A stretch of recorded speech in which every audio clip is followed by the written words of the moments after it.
This is the HomeTech Podcast for Friday, November 22nd from Sarasota, Florida. I'm Seth Johnson. From Reynoldsburg, Ohio, I'm TJ Huddleston. And from Pickering, Ontario, I'm Gavin Campbell. And welcome to the HomeTech Podcast all about home automation, home technology, and we got Black Friday coming up around the corner, guys. I was at Costco over the weekend. Just kind of looking at the TVs there. So I had a TV die. The funny thing is it's automated to turn on every morning and show the calendar for the family. It's been turning on, but the screen, there's no picture on the screen. So it's just you hear this. Gavin, you'll appreciate this. It's one of the old. It's the Samsung with the touch of color, the plasma. I have one of those still too. Yeah, it's my bedroom TV. Yeah, keeps the place warm. It's a heater. It's a heater in the winter time. It's gonna be so cold in your house now, Seth. Yeah, exactly. Oh, we're supposed to get a cold front. I don't know. When you turn it on, it makes this little sound. I was walking around in the morning and I heard do do do do do whatever the Samsung sound is. I was like, oh, that thing's still turning on? Whoops. Wow. Mine even has burnt-in images from CP24 on it and everything, and I still use it. I mean, I just can't justify buying a new one, but I just got rid of, I had an old Samsung DLP TV, and this thing, it was the pedestal TV. It was on a pedestal and everything, one big piece, and getting that from upstairs to downstairs was, first of all, I injured myself just doing that, but then we gave it away. Some guy came and picked it up with a truck, and I was shedding a tear because that was my first major purchase. It was that TV many years ago, and it was so sad to see that thing go. But yeah, it's being used in a good home, I hope. Did you cry a little bit?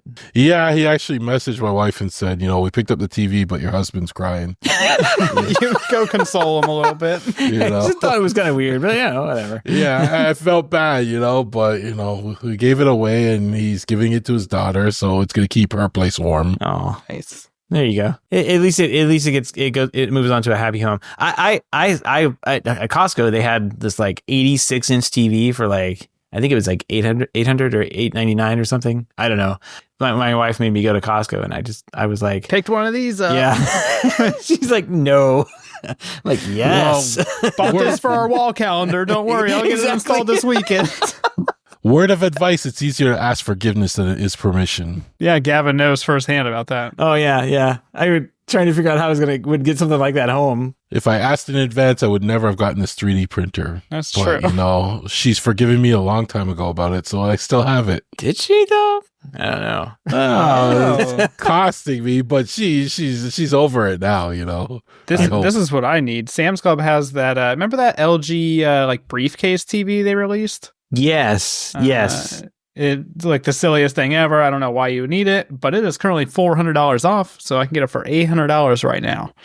I mean, it's still too much. It was heavy, and it also had a battery in it as well, from what I remember. It's like a tailgating TV. For comparison, I can buy a 50-inch TV for $250. So, unless you really need it in a briefcase, I think you can just buy a normal TV. Oh, here it is. It's $899 for a LG 86 UR 8000. So, Gavin, how big are the ads going to be on this TV? 86 inches. That's crazy. It's insane. And they still haven't fixed their ad issue. I get I'll turn on the TV, I'll get 4 ads, but they all pop up over each other. Right? So I don't get to see them at all. So I think they need to fix their ads. Well, they get paid 4 times is what I'm hearing. So actually, why would they fix it? I don't want them to fix it. I don't want them. I'm happy that I don't see 4 ads. All right. Well, we got a couple of new products this week and a bunch of headlines, things in the news these days. It's kind of nice. Yeah. Usually this time of year, stuff is ramping down, but here we go. We got a bunch of HomeTech headlines. What do you guys say we jump in? Let's do it. All right. Well, first up, the big news today: Amazon has unveiled a 21-inch Echo Show. It's going to be the largest smart display to date made by the company. The device is designed to enhance smart home experience with its expansive screen, making it ideal for video call, streaming, and smart home control. And I think you can even you can watch videos on it, right? You can do the Amazon Prime videos and that kind of stuff. Yeah. So it could, a lot of people use these for kitchen TVs and that kind of thing. And, to kind of a dashboard for your home or a home automation system or just a dashboard in general. And you got a little bit of little TV in there that you can watch. Seems like a pretty good idea. What do you guys think about this? I think when you're getting into the 21-inch range, it's perfect for displaying stuff. camera feeds because you'll have multiple cameras. I think that's a good size. You know, the other ones were, you know, when you're thinking of like a kitchen display, the other ones were nice on the counter, but you could only display so much on them too, right? I think this one's a good one. Oh man, I was so confused because it says the price is $549, but I didn't realize that was Canadian price. And I was like, and now I understand what you feel like, Gavin, because when I read that, I was like, man, that is crazy expensive. I'm never gonna buy that. But the American price is only $3.99, and so now I'm primed. It's a good price. That's pretty awful. Yeah, $2.99 or $2.99 for the 15-inch, and for the 21-inch, $3.99. So you see how much it hurts when you guys advertise something for like $99.99, and then I check my Amazon and it's like $7.99.99. Yeah, now I understand. Pretty bad now. It hurts. you just had the same emotional roller coaster ride that Gavin has every show. TJ, that was just a little bit of what this man experiences. Honestly, though, I was looking for this in the Google Home display, and I think Google's kind of given up on the Google Assistant, so I don't think we're gonna get anything out of that. But I tried Amazon Alexa for a while, and I don't know. There's something about it I don't like as much. It's kind of painful to use in my experience with Google. But I really want one of these giant displays, and I don't need one. I have a 50-inch TV in the kitchen, and do I need this display as well? I don't, but it would be kind of cool to have my smart home stuff on there. Yeah. And traditionally you just put like an iPad on the wall or something, but I don't want to put an iPad on the wall either because that's even more expensive than this. So I think it's a good idea. It's not a touchscreen, right? You have to use the remote with it, or is it? I'm pretty sure it's not a touchscreen. It does come with a remote. You can watch. It's got a Fire TV built into it, which is nice. Yeah. So you could use it as a TV in the kitchen and everything. So well, that seems to be, according to literally every hero shot and lifestyle picture they have here, is where they expect you to use this. It's in the kitchen. In fact, there's one that's like on a kitchen island, not even plugged in, but it's oh no, they have it plugged in. Amazing. They have the cable running across the table and around I've never seen that in a product shot, but there it is. It's white on white, so you have to notice it. But yeah, they actually, truth in advertising here, finally they show it plugged into what is now an illegal outlet, because you can't do those anymore, from what I understand. I think the NEC's kicking that back. No more outlets in the islands, from what I understand. Yeah, weird, huh? All right, well, let's move on. Nobody's buying one of these, is what I'm hearing. Nobody's going to get one. I want one. Gavin says no on the price. TJ says I want one, but no, I have a 50-inch. I don't use Amazon though. At that price, I think you could get into the iPad range, right? Yeah. Well, yeah, but the problem is the iPad doesn't go up to that size. So, I mean, the iPad maxes out at like 12 inches. So, yeah. But with the iPad, I can use it to display like a Home Assistant interface or something too. This one, I don't think you could display like a Home Assistant interface. Yeah. But if you're buying this, you're not using Home Assistant. Exactly. Right, right. Neat product. All right, well, let's move on here. A car has got a new valve controller out and a smoke detector. The valve controller T1 is available internationally, automates the process of shutting off your main water when a leak is detected. I love these things. They need to be everywhere. They need to be everywhere there is a smoke detector. So if you got smoke detectors in your house, you should have a water detector in there too, because they're great. And if you need a smoke detector, the car's got you hooked up as well. They've got only if you live in Europe, evidently. they have a smoke detector that's designed to detect smoke and alert users using a loud 85 decibel siren, and both integrate with smart home systems. So kind of cool. I know I saw Euro prices on the story here. I don't remember how much the T1 was selling for. $70 on Amazon. $70. All right. Which is dirt cheap for a controllable gate controller. I've looked at some in the past, and they're you can buy like good name brand ones, and they're like 150 to up to like 400 and something for the Moen one. The Moen one's a little more involved because you actually install it in the piping. It doesn't go on just the valve. Mm-hmm. But they get very expensive. This is one of the first things I looked at adding to my house, because one of my fears is that I come back from vacation or work or something and my house is flooded, because flood and like fire are like two awful things, and you have to like gut the entire house, and like it just destroys everything. And so I looked at adding some kind of valve controller, but with the way my plumbing is, I actually have a gate valve, which is the continuous turn one. So you just keep rotating it instead of this quarter turn one, which they show here. Yeah. So I cannot add any smart valve to mine, and so I just have a million water leak sensors instead. Boo. All right. Yeah. Well, nice try. I'm looking at the UK store for Amazon.co.uk, and the Aquara smoke detector requires Aquara Zigbee 3.0 hub smoke alarms for home, 85 dB siren, and LED indicator fire alarm with 10-year battery life. Supports HomeKit, Alexa, Google Home Matter over Bridge. That is £37.49. So That's not bad. Pretty good pricing. I'm in the same boat as UTJ. Like, I can't get any sort of water shut-off valve because it doesn't. I have that. What do you call it? The continuous turn one. Yeah, I think I always forget. I think it's called a gate valve. And to replace it on mine, I'd have to do a lot to get it replaced. So it's not worth it. But it's a good price. In Canadian, it's $99.99, or you can buy at $25 over 4 weeks. You know, they give you that option too, because things get expensive up here. But and the smoke detectors, I guess they're not certified in North America. That's why they're not here. But if you want smart smoke detectors and you have hardwired alarms, you can get the Zeus add-on. I have one of those. They work great. They detect it, whether it's CO2 alarm or a smoke alarm, and it integrates into your smart home of choice. So Nice. Yep. Yeah, I gotta give you guys a project. I mean, if you think changing out the valve is too much, go with the more crazy one where you have to cut the pipe, and you cut the pipe, and then you just cut the pipe. Cut the pipe. Like you turn the water valve off, right? Turn the water valve off. You cut the pipe, right?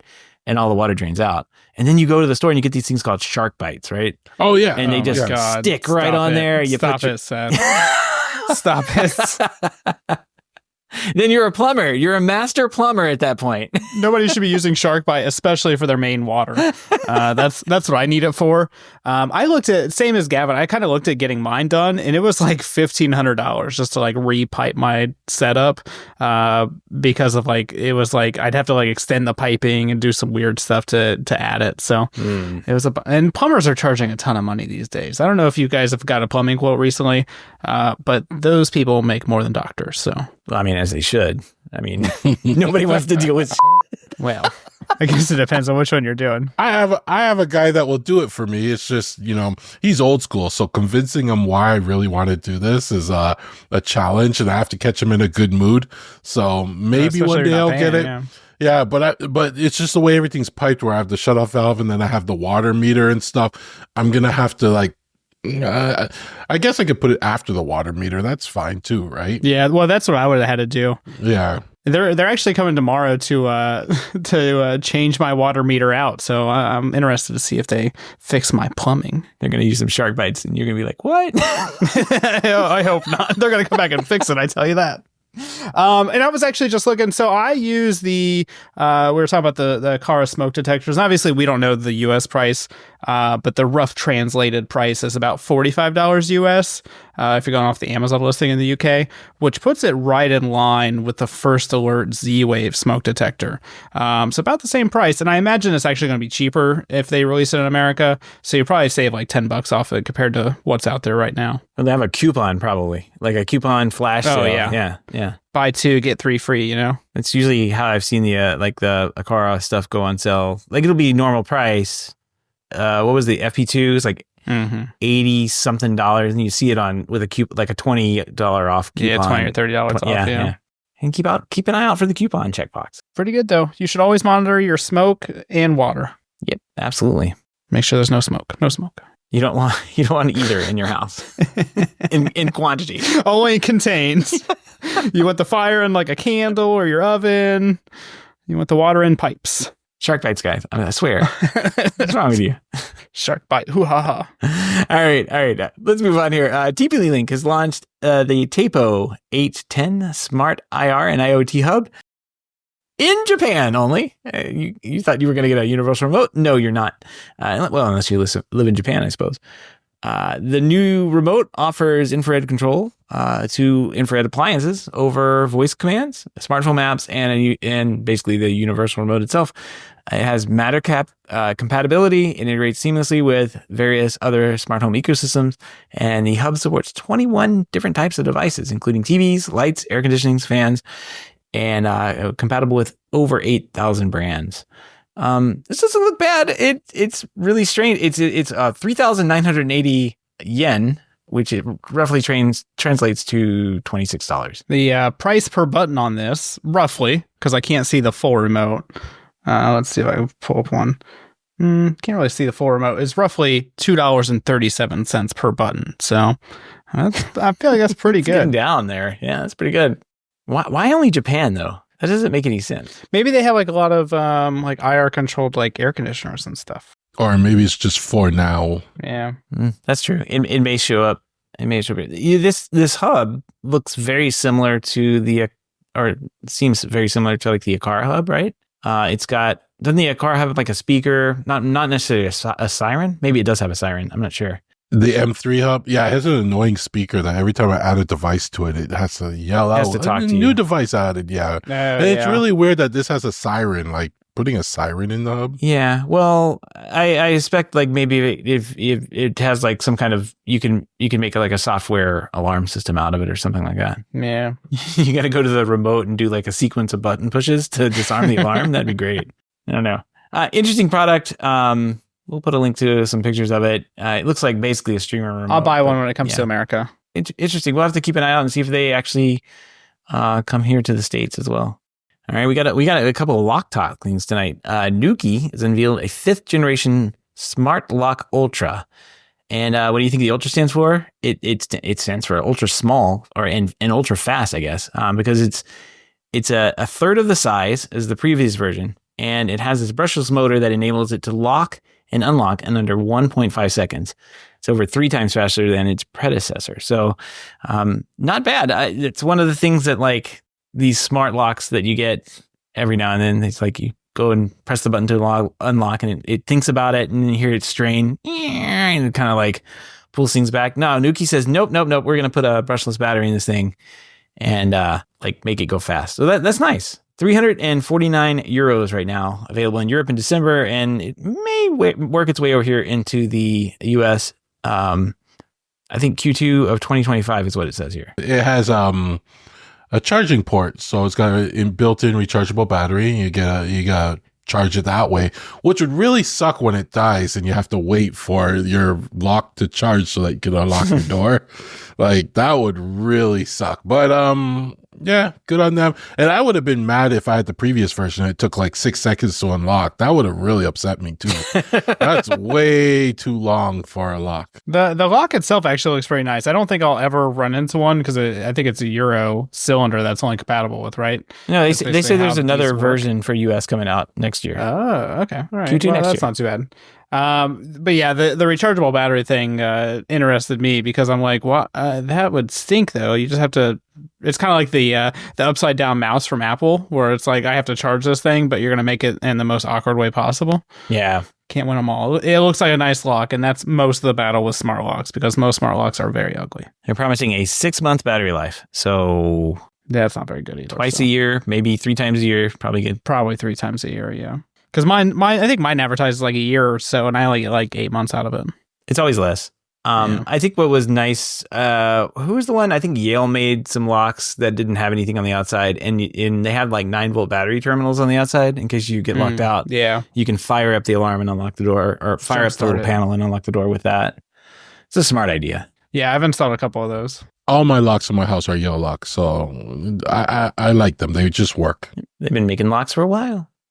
Speaking of lock talk, we've got Level Lock out there. They've announced that its Level Lock Plus is now compatible with Matter. And this update is going to enhance interoperability across all the Matter compatible platforms like Apple HomeKit, Google, Amazon, all everything that takes Matter. Let's see, users of other Level Locks models that are not paired with the Level app need to check compatibility and update options if they're going to get updated as well. This is an interesting company. Level is. I think they were just recently acquired, and it sounds like they're really by Asaobly. Yeah. I was of course. right who at else Cedia would time. buy a robot company? Everybody's buying. But it's interesting that I think they're really eager to expand their integration capabilities. They have this really interesting lock that just kind of like disappears into the existing door frame and the existing lock or whatever. And then it really only integrates with what I think they're using Bluetooth to pair over to some little base stations. Now that they have Matter, they can use like Apple Home keys and all this other stuff. So this is great. I think we're going to see a lot more out of this company in the upcoming years, which is cool because it's a really nice lock mechanism. This company is one of the companies that I was always keeping an eye on. I loved the design of it. I loved how it just integrated and disappeared. I was a big fan of them. I just never got it because I didn't like the protocols they used, or the fact that it didn't integrate with things. I hated all that stuff. So yeah, I never bought it. I probably never will because I have all my locks all done up now. But I think this is an awesome lock, and now that it has Matter, I don't know what the battery life on it, but now it has Matter though, it opens up a lot more for this company. Yeah, I think the battery was like in the cylinder, like is it the cylinder, TJ? The thing that like pokes out into the wall. Mm-hmm. Yeah, that you like unscrew that when it's out, and then you put this battery inside of it. It's kind of wild, and then it all just tucks in, and you use your existing door lock hardware over the top.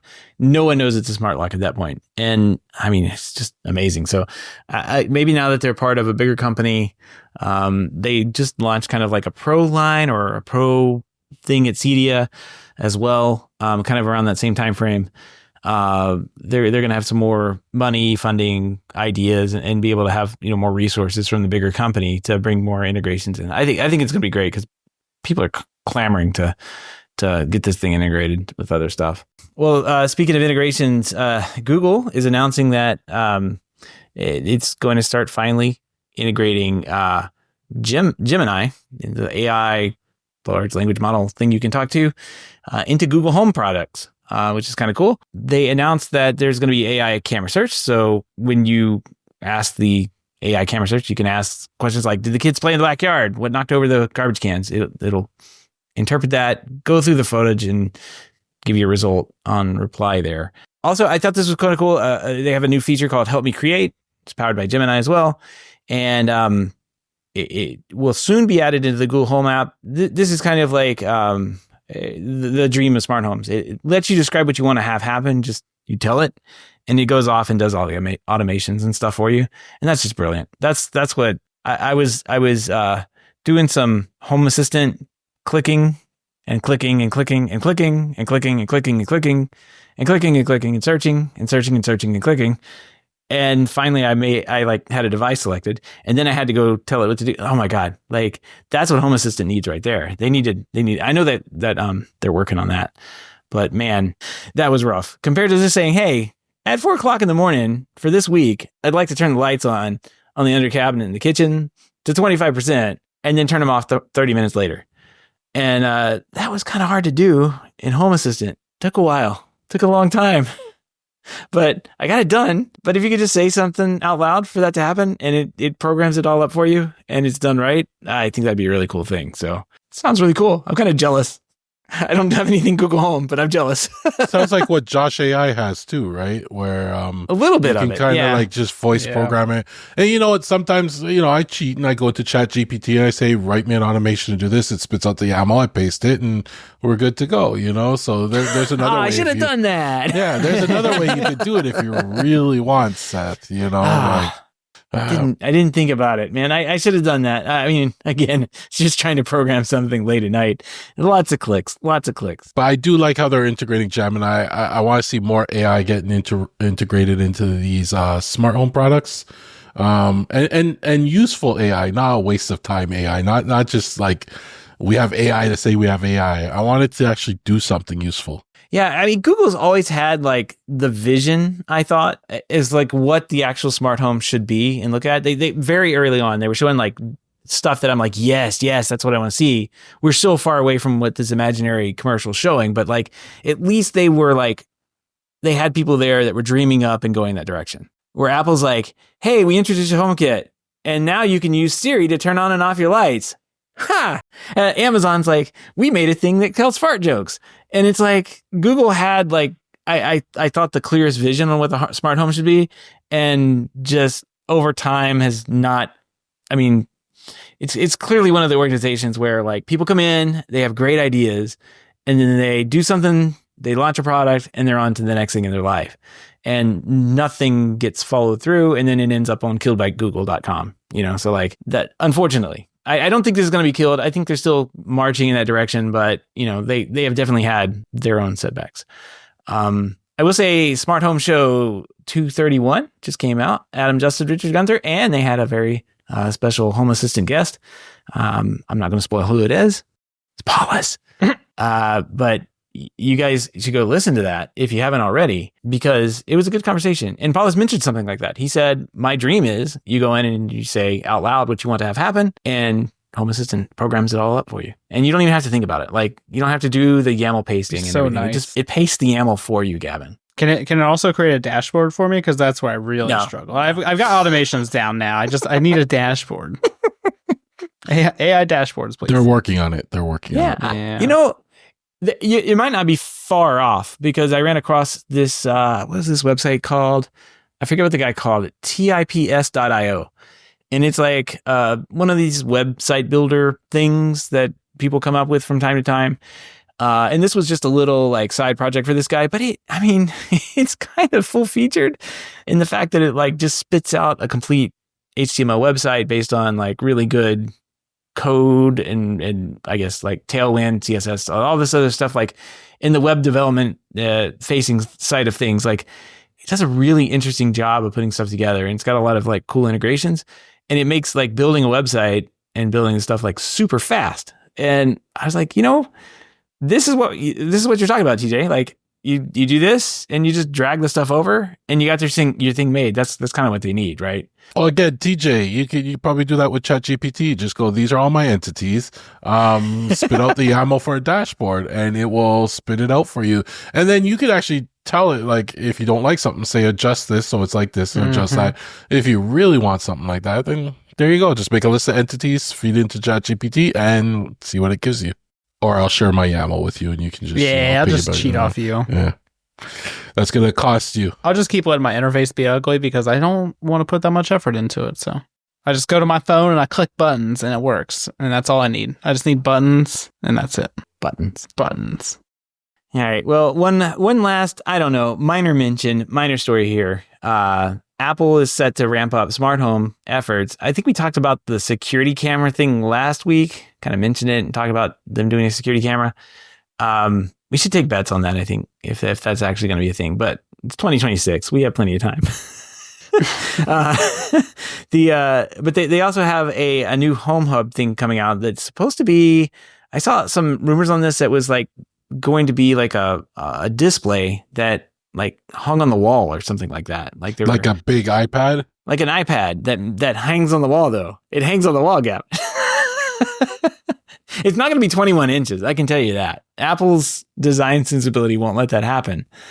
But, what if it was? What if they came out with a 21-inch iPad TV thing and it sat on the kitchen counter? That'd be kind of cool, I think. No, Apple would do something like offer an 8-inch version of it for like $200. But if you want the 21-inch, that's going to be $1,500. That's how Apple prices things, right? Well, you got to have the RAM upgrade in there too, because that's another $800. Yeah, like for the RAM. Apple TVs where they charge like two different prices, one with more RAM that nobody knows what's for. Like, what's the space for? No one knows. Well, I think the main one is for the Ethernet port, isn't it? Yeah. So that's how they mainly differentiate them. Yeah, maybe that's other what's specs. changed. They make the other specs hidden. They're like, nobody cares about this other stuff. Yep, like exactly. The Matter radio, nobody cares about that. No. Well, we'll have to see whatever comes out of this. I mean, it would be interesting to see them come out with it's like the Echo Show, right? Just Apple branded Echo Show, and compete in that space as well. One thing I did see that it wasn't going to run. It wasn't going to have any like an app store. So it's kind of disappointing. It may just be an Apple branded dashboard, and you get, if you like what Apple has, that's what they're going to put on it, and they're not going to give you anything else, which would be kind of a bummer, I think. Moving on here, all the links and topics we discussed tonight can be found over on our show notes at HomeTech.fm/506. All right, we have a couple mailboxes. We got listener feedback from Paul, and he sent quite a bit back into us. But Paul wrote back. I think we talked about him back on episode 501, and he wanted to add indicator lights into his dumb switches. He says he did have a dog, and the flipboard that I suggested would probably not work, as she generally gets spooked from anything that moves, and she doesn't think it should, like windows, windshield wipers, balloons, etc. So yeah, don't freak out the dog. That's not good. I didn't know. He didn't tell us that he had a dog. And I would not have suggested the flipboard, the loud, noisy flipboard thing. He said he had the Innovelli website up on his iPhone, and he's been staring at those for a while. So that might be a good option for him. But he gave us this really good in-depth reply and kind of what he was doing, what it wanted to do with it. And then Gavin, I think you replied to him, and he let you know what he ended up doing here. Yeah, so he basically had Aquara sensors, and he got the Innovelli switches, and I replied to him, and he was mentioning that the Aquara sensors were getting stuck, I think, open or closed at some point. So he's asking about that. And first of all, if you have those Aquara sensors, I know they're cheap and everything, but they're also known to be a little problematic. But if you want to fight through that, make sure you orient them in a way where they pull apart, not slide apart, right? Because I noticed when they were sliding apart, it would send multiple messages, and sometimes would get lost, and it would be stuck open or stuck closed or something like that, right? So he adjusted that. But he also sent me a video of it in action with the Innovelli switch, where he opens the door and the switch changes color, and he closes the door and the switch changes color. And I was amazed at how fast the reaction time to that was, because it was going from like the contact sensor to the hub back to the switch, and it was almost instant how it was working. So he seems to be really happy with the setup, and he's loving it. So, there you go. Nice. Definitely one way to do it. I've often thought about doing simple stuff like this. I have the ring thing on my doors and stuff. And sometimes I walk by and like the door's open. Why is the door open? The air conditioner's running full blast, and the slider door is like cracked open because my daughter may have opened it at some point during the day. Yeah. and no one's noticed. It's kind of like where it is. It's like around the corner in a room that we don't like, where we weren't in today, so it's kind of weird. And I recently have left the house with the door open. It's like, whoops, shouldn't have done that. But it would be nice to, like, on your way out, get notified or something that, hey, there's a door open at your house. You probably go back and shut that thing. I have that all set up. Basically, with my alarm arms, you're walking out the door, the alarm arms, it will notify me what's open if something's open and behind. And I also have it tied into my heating and stuff, so that if the door is open, it doesn't turn off the thermostat. It just adjusts the ranges, right? Because I never want it to be stuck off, because that could be dangerous, especially in winter if, the home automation acts up or something like that, right? So it just is in ranges so that my pipes won't freeze if anything were to happen, right? So I do that as well, and it works really well. And when it does kick in, I have it notify me, just so I know that, hey, it's switched to, door open mode or whatever, just so I know what's going on. And there have been times, where somebody left the door open, they just didn't close it all the way, and I would see that. One thing I've noticed on the Ring, what is it? I think they have like a Z-Wave retrofit kit thing. A lot of times it gets stuck.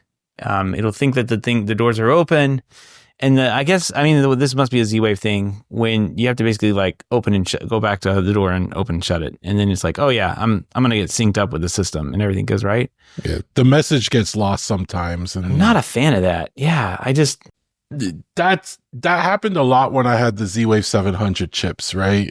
Messages got lost, and it was just very problematic. I don't know what the Ring's based off of, but since I've upgraded to the 800, I don't have that kind of problem. The Zeus sensors work beautifully, and I don't have the issue with things getting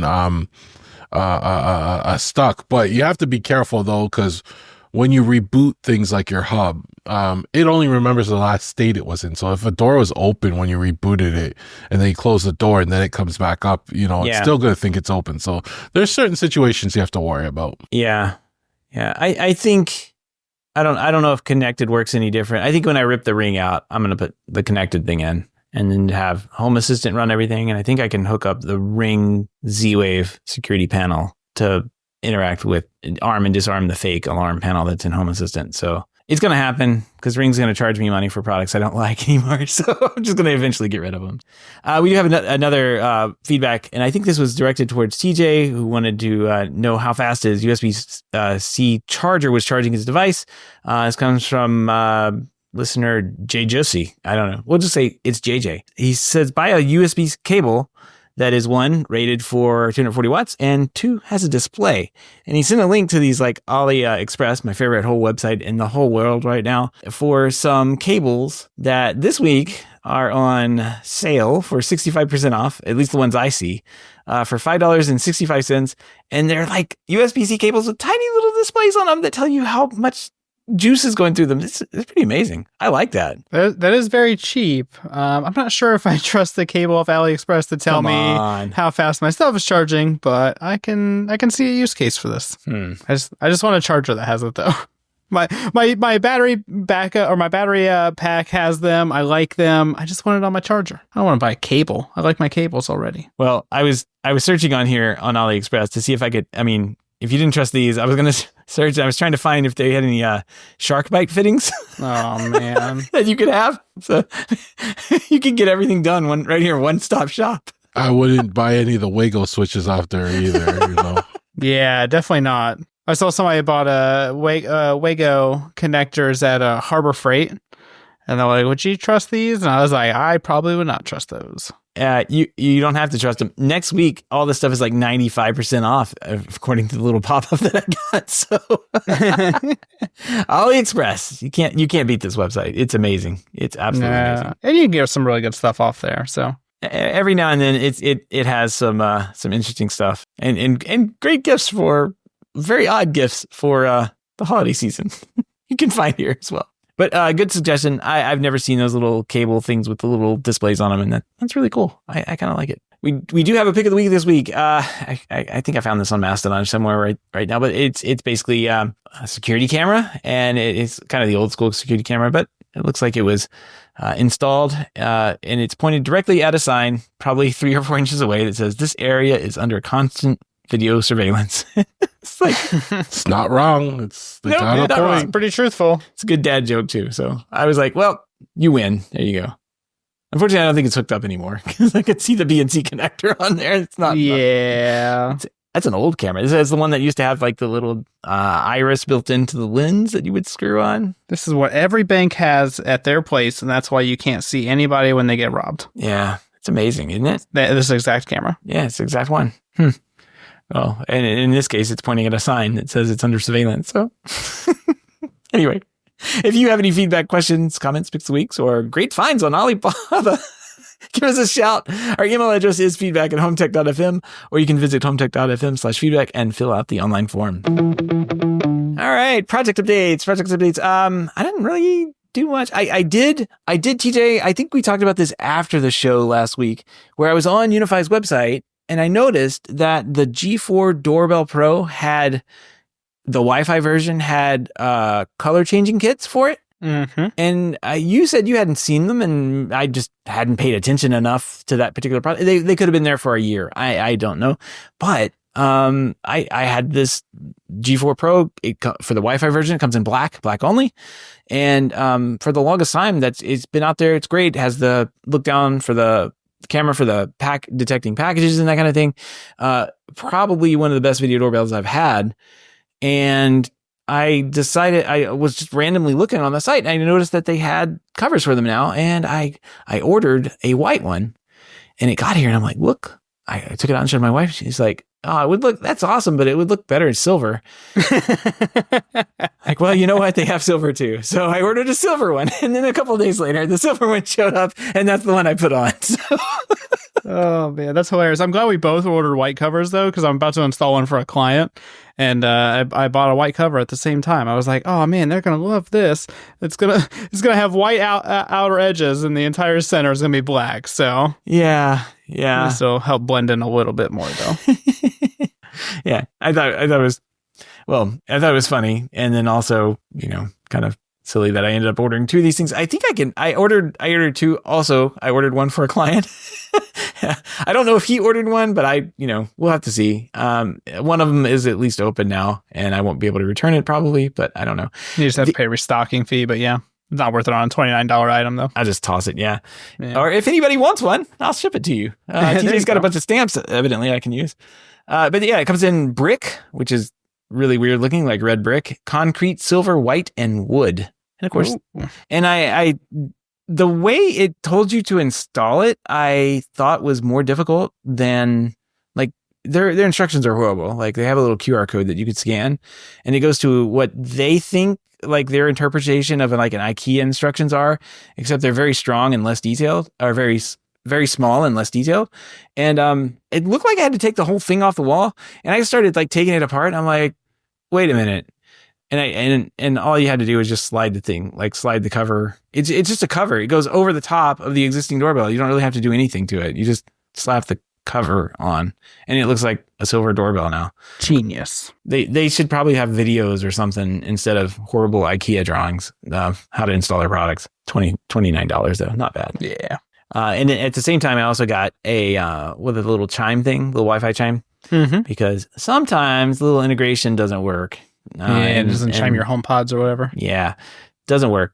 All I had to do, I was excited to find out that I could just plug that into the wall, and now I've got a door chime that is paired with the house. There we go, done. Yeah, we got our set up on a I have a PoE one now, but we have our set up on a schedule too. So like if one of us is at home and like we're sleeping or something like that, they can just turn it off, and that way nobody wakes us up with the doorbell. Ooh. Because it integrates with Home Assistant, so you can make it as a automation or toggle or whatever. So I should probably check that out. That sounds fun. All right. Well, the only projects I think we had this week, Gavin and I sat down and watched a video on YouTube, and Gavin got really angry and started throwing things and took a bunch of notes. TJ watched it too. He just doesn't have that much attachment to it. He just doesn't. Yeah, you guys went overboard with it. I think I watched like the first like maybe 5 or 10 minutes. I just posted it in the chat, and you guys got all like angry about it. So I think we need to talk it out. I did not. I summarized it using AI based on and it's not a very good summary, so I'm not going to include it. But this, I guess we'll just get to it. This is the Linus Tech Tips guy on YouTube. Linux, whatever. I don't know. Linux. I think that's what Linux Tech Tips. This is the Linux everybody's always talking about. This is his drama from, like, I don't know, a while back, where he had some GE Jasco light switches that had motion detectors built into them that weren't working right. Yeah, you remember that whole ordeal, listener, where he like posted these videos calling out GE and all this stuff and all this, and they eventually released some firmware for it, but it ended up not being GE's fault anyway. It ended up being Linus's fault. That video. Yeah, well, we're going to continue that trend with this video. Where he goes in and explains, like, I guess it was more in depth. I don't know. I didn't really watch the first video, and I kind of like skimmed through this one as well. But oh Lord, as I was watching this, like literally everything that you could do wrong, or he's done. I mean, it's like there's really no other way around it. It seems like he's got over 100 of these GE Jasco light switches with their Z-Wave devices. It's got over 100 of them, and in some cases he has like 4 of these lights on the wall, like, and they've got like motion detectors built into them. So like when you walk into the room, it just turns on the light. Like, to me, like, this just doesn't seem like the smart thing to do. Like it never was from the very beginning. It's doomed to fail. Like, I don't understand why try anymore. Like, take the 100 light switches out and start over. This is not right. Gavin, I know you have a few pages of notes. Let the roast begin. Let's go. Let's talk about it. I don't know. Like, first of all, I just want to say, I guess he gears these videos towards a certain demographic of people that are like generally technical, but not, technical like specific things. They understand how things work, but they also just want it to work. They don't want to dive into it to troubleshoot it. And I see what he wants. He just wants to plug these in and they work. And that's not how smart home works. Like, we've been doing this long enough. I don't care if it's Zigbee, Z-Wave, Matter, Bluetooth, whatever. They don't just work. There's always some troubleshooting with them, and you got to get into the weeds. That's the way it is. Well, I mean, especially if you buy the cheapest of the cheapest of the cheapest base. Like, this is the ODM manufacturing for, like, this is like what they say. Here's a demo switch. Like, this is like the worst switch you could possibly buy. Like, why would you do this? So that being said, I looked up the switches that he complains about, the GE switch. I believe they're Z-Wave 500 switches, right? And you know, as much as he complains about his Z-Wave network, how they ruined his Z-Wave network and how he brought in a Z-Wave expert, I don't know how much of it, I can't speak for it because there's so many unanswered questions, such as what other Z-Wave devices you have. Because one bad Z-Wave device can ruin your mesh too, right? Do you have power shades that he was going over? Yeah, the shades he's going, but also, you know, we talked about it on the show. I've shared the information about this, but the Z-Wave 700 controllers have a lot of issues. Yeah. You know, where they would hang and they would cause all sorts of problems. And I've been through it, and there were actually bugs opened up about it in firmware releases, and I don't know if he's keeping up with all of that. I don't know if he has the 700 series controller, 800 series controller. You know, there's so many questions, but you know, just to make blanket statements that, hey, this ruined my Z-Wave mesh. I know they're the most basic devices, but those devices don't transmit anything over the network other than their on and off state. Right. So I highly doubt they're taking down your network, but you do have a big network, so you gotta be ready to have to troubleshoot it, right? He started going into a number of things, you know, like there's so many unanswered questions. Was he pairing them as Z-Wave long range, the new ones, or was he pairing them as Z-Wave mesh? You know, like, did he cover any of that? I know he mentioned mesh, but did he even look at something like that? Because those were totally different ways. There was the level of thought that you've put into these questions is not a level that he put into thinking about purchasing this stuff. No, he put non-dimmable loads on dimmers, and when he's complaining that the dimmers are shutting, then the lights are flickering off and on, and it's like, your electrician should be fired. But what? And there was a redheaded guy. Maybe that was the Zigbee. I don't know. I've seen him on other videos, but like the redheaded guy, he's like, hey, I told you not to buy these. Yeah. Like, and he admitted, like, yeah, he told me not to buy them, and I did anyway. I bought these. I just looked them up. $75 dimmers, 100 of them, and put them all over the house. Yeah. And like I said, there's so many unanswered questions, but I just hate that you make such blanketed statements. Right. It's like Z-Wave's bad and these devices are bad. And it's like, listen, is it the devices? Like, I wish they did the troubleshooting and you really got into it and you really figured out what was wrong instead of making these blanket statements, you know? And that's where it got me a little upset, you know, because even when they were adding it to Homey, they still had issues with range. Yep. But they were like, oh, the mesh isn't there, you know, and blah, blah, blah. It's like, okay, great. You got to build your mesh, you know? And my other thing is, you know, like, he started going into, you know, when the sensor would detect them. It's like, listen, the sensor only has a certain range. Like, what do they call it? A field of view or a degree or something like that. It's not going to go 180 degrees across the wall there, right? It's going to be like, is this for the NFLE or for the for any of those? They only, it doesn't matter. It's like a millimeter wave. It's not 180 degrees looking straight against the wall. No, there's going to be a range. So, you know, the trim wasn't probably blocking it. It's just waiting for you to get in range, you know? And even worse, if he does go and put, like, looking at those rooms, those switches were facing, like, they were facing the door. So when he's in the room, if he has millimeter wave, it's still going to turn off on him because it's facing the door, you know, like it's facing outside, you know? So his switch placement's bad. Like, at that point, I would say, listen, there's a time and place for certain things. In some of those rooms, millimeter wave switches are not the place for them just because of the way the switch is angled in that room. Put a sensor in the room and use that for your detection because you can angle it however you want, right? And I know he hates sensors. He doesn't want to see them. But listen, do you want it to work properly or do you want it to look nice? You know, like, well, no. And they make sensors that you can hide away. Yes. Trust me. I worked in security for like 10, 15 years. Like, there's plenty of, but you've got to, first of all, you've got to know your product. Like you just said, there's not, what he tried to do here and I see this commonly done. It's like, there's one product that can solve all my frustrations. And he bought 100 of them and put them in his house because he thought that, it was going to work one way. Against the advice of somebody who knew better, it sounds like. And then they set him up with Home Assistant. I also wrote here, Homey's probably a better choice for this guy than Home Assistant was, because Homey's going to be, I know it was a sponsored video by Homey, but whatever. Like, it seemed I would say give this guy Alexa and just walk away from it, or HomeKit, yeah, exactly.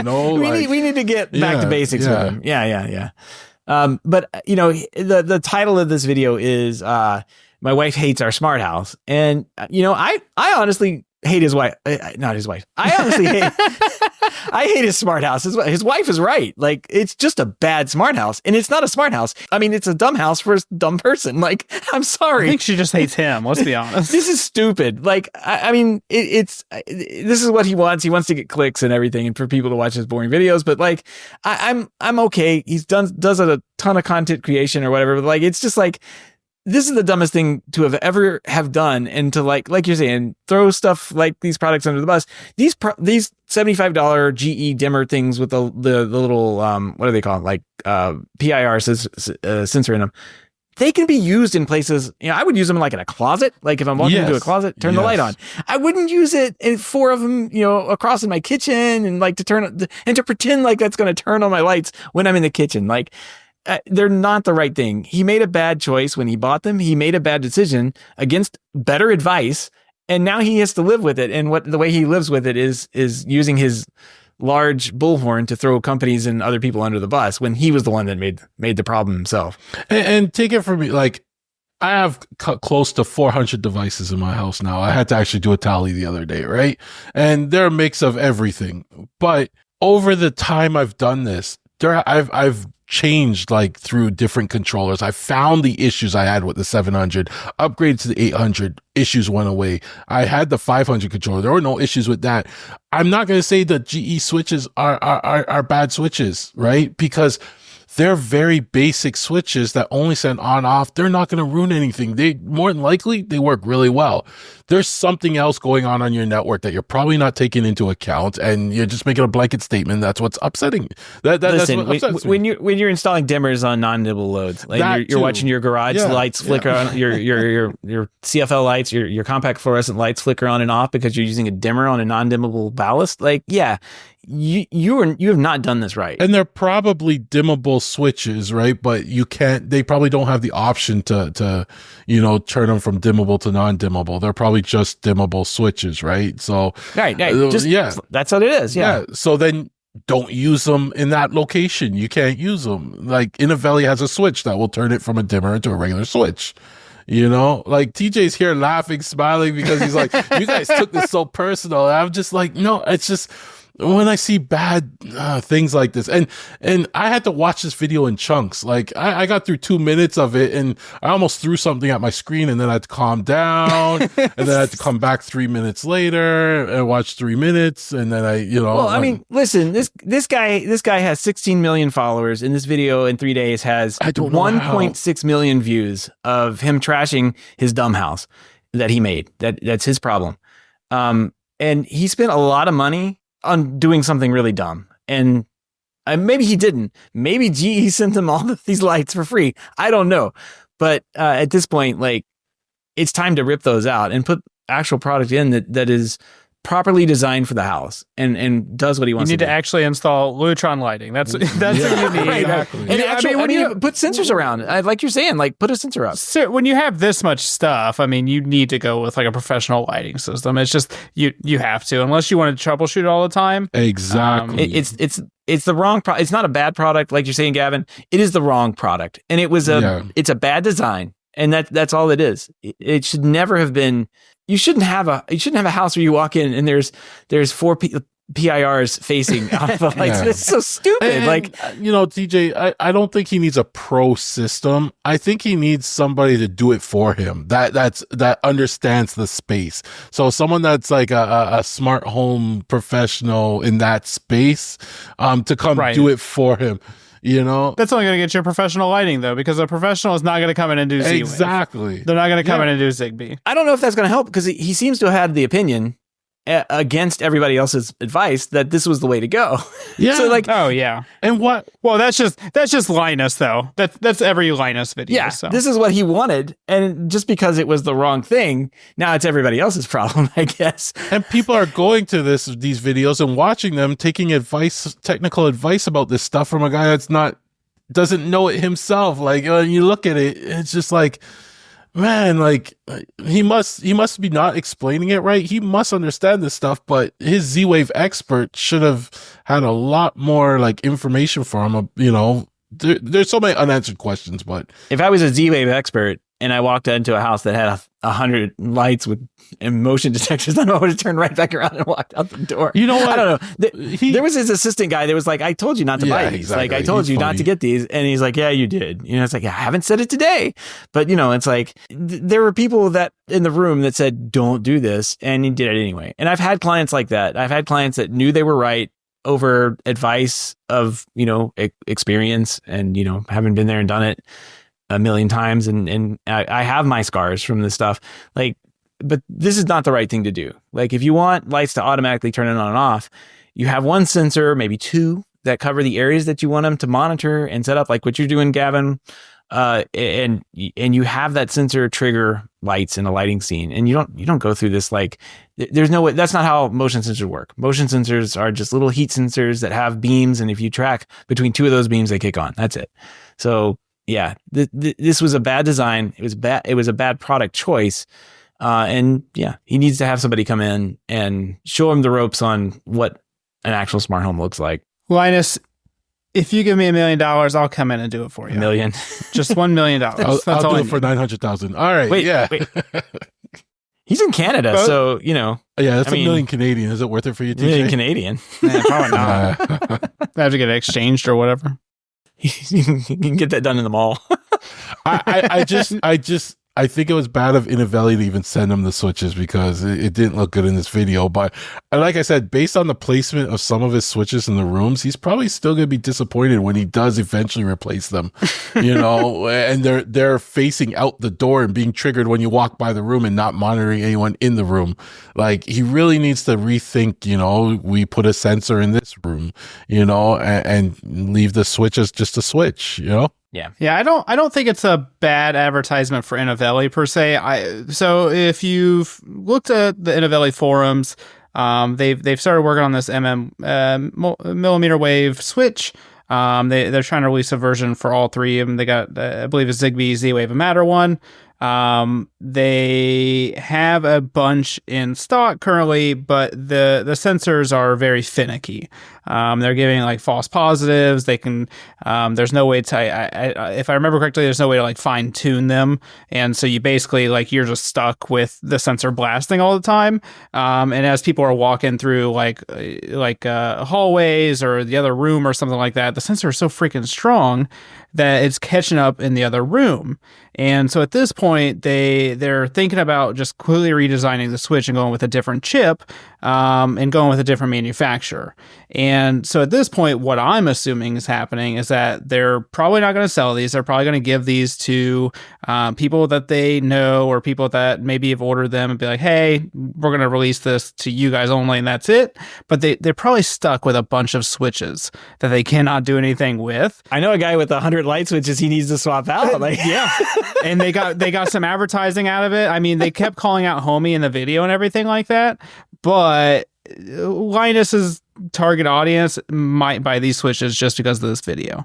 And I think that's kind of what they were going for. And they probably just had a ton of switches that they couldn't use. Yeah. And that's the problem. That's the problem with millimeter wave. You touched on it there. It goes through walls and it picks up things outside the room and stuff. And that's why you see things like the Acquire FP2 with an app that lets you define the zone. Yeah. So it can keep things in your room, or the Everything Presence one that also you are able to configure it so that it keeps detections in the room. And I like devices, even like the recent Tuya we talked about on just a recent show here. I like those 2-in-1 devices with the PIR built in, just because that PIR stays in the room. So you can angle it however you want to trigger as soon as you walk in the room. It's not seeing through the walls, but then once it detects you, it turns on the millimeter wave. And then that monitors to make sure you're still in that room. And I love that. It just works really well. It's fast. And I hope devices go that way. And I think that will solve a lot of his problems. But he doesn't want the sensors on the walls or anything like that. So, yeah. I mean, the thing is like, this is all a solved problem. Like, it really is. And there's a million different ways that he could fix this. Having a bunch of motion detectors, sensors in the wall is not gonna do it. Like that, those switches, they've got to come out. Like unless you can just disable that, I don't think you can. He was kind of like saying you can't. That it just tells you that that's not what those switches are designed to do. They're not designed to only turn on and then automatically turn off when they don't detect motion anymore. I think I had one of those in a bathroom once. I think Lutron made it. You come across them in public bathrooms all the time. You walk in, the light turns on. Mm-hmm. Lutron has a little PIR thing on there. You don't ever have to touch the switch. And, it's magic until you got in the shower. If you're taking a long shower, the IR doesn't go, it's a PIR. It doesn't detect you through the shower curtain. So, you're sitting in the shower, the light turns off. You got to wave your hand outside the shower. And it was great for everything other than that. But there's the right product. There's the wrong product. I think you just got the wrong product. And, honestly, I think it was a Homey thing. I think he's probably going to be better with Homey once he gets that set up because it seemed like a more simple system and something that he could just kind of like run with rather than. Oh, just wait till he starts to get into complicated flows. He'll start griping about that. That's why he'll have somebody else write it for him. Yeah, I don't think he's that complicated of a person, honestly. He didn't seem to come across that way. I think Homey's probably going to be able to take care of it. If it can handle 100 devices that he's going to need, I think it'll be fine. Anyway, that was our internet rage. I feel better now. Yeah, you feel better? Yeah, that's a little counseling session. I'm glad you got that all out. I got it all. I feel better now. I'm deleting all my notes so I don't have to look at this again. And I can't wait till I set you guys off again. I trigger you. Unsubscribe from the channel again because it doesn't matter. TJ's gonna send it to you anyway. He's that's like right. This is gonna trigger Gavin, and he just send it on over. Oh, TJ finds all these weird things all over the place, and they're very triggery. All those Reddit forums and stuff. Like these things happen. They happen in the pro space too. Like I'm not gonna lie. Like there have been plenty of times when we installed the wrong product, just the flat out wrong product, and we had to find a way to make it work. And there was no good solution around some of these things. It eventually you just hope that the client forgives you. Maybe I don't know what it like. You go and massage the product as much as you can. There's a lot of service calls, and at the end of the day, when it finally breaks, you say, "Well, we're not doing that again," and you say, "We're gonna go with this product that we know to actually work." And I think that's kind of where he is. Like his house is broken. It's time to go with the product that everyone knows works. Anyway, good therapy session we've had here today. So I'm going to go back and find more dad jokes on Mastodon. All right. We want to give a big thank you to everyone who supports the show, but especially those who are able to financially support the show through our patron page. If you don't know about the patron page, head on over to HomeTech.fm/support, and you can learn how to support HomeTech for as little as $1 a month. Any pledge over $5 a month gets you a big shout out here on the show, but every single pledge gets you an invite over to our private Slack chat, The Hub. And in that Slack, you can find all sorts of stuff going on. I know we talked a little bit about this video today. We talked a little bit about the news with the Amazon, the 21-inch TV Amazon show. And then there was some interesting, I think, who was the first one who has posted Christmas pictures? I can't believe all the Christmas pictures. Kenny. Yeah, he's got his lights Christmas videos. Yeah, it's too early. Hey, it's almost Christmas already. It's only a month away. Too early. Too early. Like, don't put this stuff up until at least after Black Friday. Nah. No, you got to get it up. You got to get it up before the weather gets bad. Christmas tree. We drove by a house today, and at the beginning of the day, it was not decked out. And when we drove, I was bringing my daughter home. It's just me and her in the car. And she goes out loud, "How did they do that?" Like it is just completely decked out. She's like, "No fair." So I think I've got to get started. I got to get the challenge accepted. Just say you better get rolling. Yeah, I got to get the blow ups out, and yeah. This house was done up for Halloween too, so it's good to see them continuing the decorating spirit. If you want to help with the show but can't support financially, totally understand. We just appreciate a 5-star review on iTunes or positive rating in the podcast app of your choice. That's going to wrap up another week here on HomeTech. Everybody have a great weekend, and we will see you next week. Till next time. Take care.